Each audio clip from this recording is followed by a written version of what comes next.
भी इस समय बहुत लोग पूछ रहे हैं, आखिर ईरान, इजराइल और संयुक्त राज्य अमेरिका के बीच क्या हो रहा है?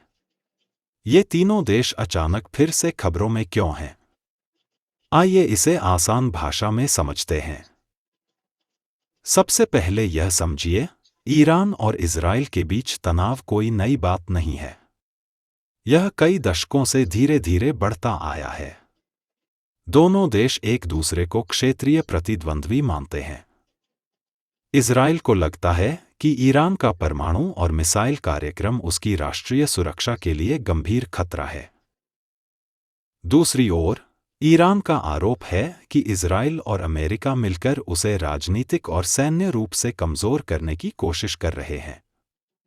अब हाल ही में स्थिति और गंभीर हो गई। खबरों के अनुसार, इजराइल ने ईरान के कुछ ठिकानों पर सैन्य हमले किए।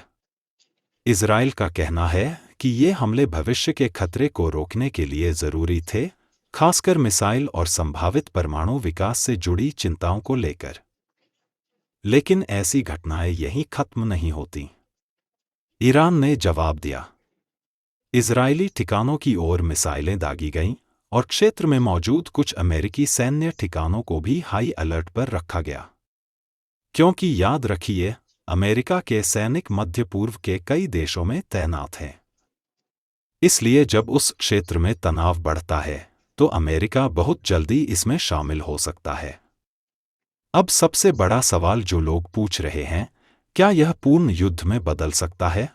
फिलहाल यह नियंत्रित तनाव जैसा दिख रहा है, यानी दोनों पक्ष अपनी ताकत दिखा रहे हैं, लेकिन शायद वे पूरे क्षेत्रीय युद्ध से बचने की भी कोशिश कर रहे हैं। हालांकि ऐसी परिस्थितियां बहुत अनिश्चित होती हैं। एक छोटी सी गलती भी बड़े युद्ध का कारण बन सकती है। अमेरिका इसमें क्यों शामिल होता है? क्योंकि अमेरिका लंबे समय से इजराइल का एक महत्वपूर्ण रणनीतिक सहयोगी रहा है। अगर इजराइल को बड़ा सैन्य खतरा होता है, तो अमेरिका अक्सर उसका समर्थन करता है, कभी राजनीतिक रूप से, कभी सैन्य रूप से। हाल के वर्षों में अमेरिकी नेतृत्व की ओर से भी ईरान के खिलाफ कड़े बयान आए हैं। उदाहरण के लिए, पूर्व राष्ट्रपति डोनाल्ड ट्रंप ने ईरान के परमाणु समझौते और प्रतिबंधों के मुद्दे पर सख्त रुख अपनाया था। अमेरिका और ईरान के संबंध कई सालों से तनावपूर्ण रहे हैं। अब बात करते हैं कि यह पूरी दुनिया के लिए क्यों महत्वपूर्ण है। यह क्षेत्र वैश्विक तेल आपूर्ति के लिए बेहद अहम है।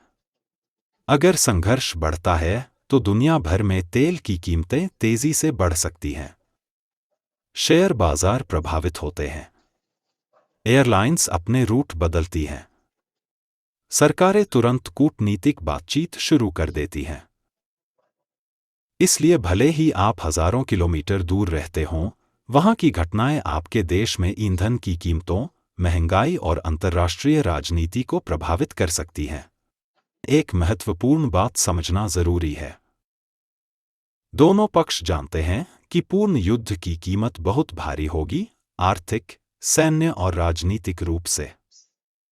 इसीलिए सैन्य कार्रवाइयों के साथ साथ पर्दे के पीछे कूटनीतिक कोशिशें भी चलती रहती हैं।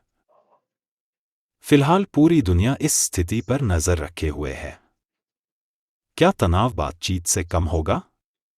या जवाबी कार्रवाई जारी रहेगी? यह वही सवाल है जिसका जवाब हर कोई जानना चाहता है। और जब भी हम ऐसे संघर्षों की बात करते हैं, हमें याद रखना चाहिए, राजनीति और सैन्य रणनीतियों से परे सबसे ज्यादा प्रभावित आम नागरिक होते हैं। यही किसी भी युद्ध का मानवीय पक्ष है।